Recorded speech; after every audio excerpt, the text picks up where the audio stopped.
C'est quand même une grande chambre comparée au marché qu'il y a en ce moment. Puis une belle fenêtre, une belle lumière à toute la journée, ça c'est sûr. Moi, je peux mettre des plantes. Fanny, toi, tu fais partie des gens qui ont décidé de faire un swap, un échange d'appartements. Ça fonctionne comment?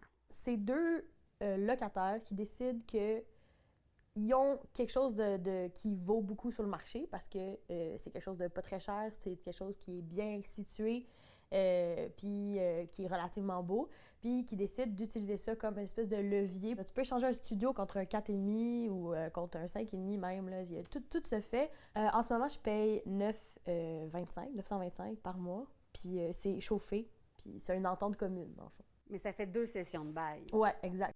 On voit de plus en plus, en effet, sur les plateformes comme Kijiji ou Facebook principalement, mais Craigslist aussi, des annonces pour le swap. On encourage fortement les sessions de bail. Avec la rareté du marché, c'est difficile de laisser son appartement sans avoir la sécurité qu'on va avoir un autre appartement qui nous attend et aussi qui correspond à notre budget. Donc, le swap permet de valider ces deux points-là avant de déménager. Mais là, dès qu'on a mis notre appartement en swap, tout d'un coup, là, il y a vraiment comme un monde d'appartements qui s'est libéré à nous. Puis l'avantage, c'est que tu as des meilleurs appartements à ta disposition, là, vraiment. Là.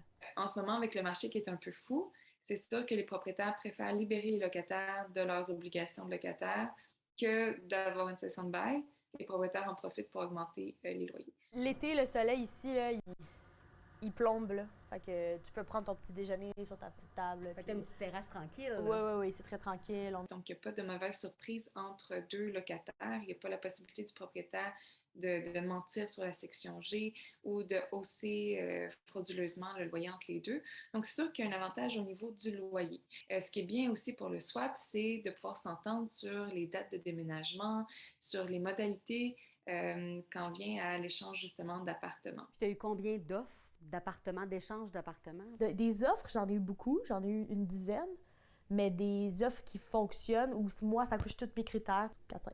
Mais 4-5 offres quand tu cherchais depuis janvier puis tu trouvais absolument rien? Ben c'est beaucoup, tu sais, ça change vraiment le vrai. Parce qu'avant, on avait de la misère à en trouver un qui avait de l'allure. Puis en fait, tu sais, on rayait des trucs sur notre liste parce qu'on faisait des compromis, parce qu'on était comme, on ne va jamais trouver sinon. Mais là, vraiment, comme il y en a, les 4 qui nous ont proposé, c'est des 4 excellents candidats. Tu sais, c'est vraiment, ils cochent absolument tout. Quand on arrive au swap, bien, c'est avantageux pour ceux qui ont quelque chose à échanger, mais ça peut être plus compliqué, plus long. Puis c'est pas avantageux pour tous les locataires, puisqu'en effet, il faut avoir un logement à offrir pour pouvoir avoir un nouveau logement. Donc, cette condition-là peut pénaliser plusieurs personnes.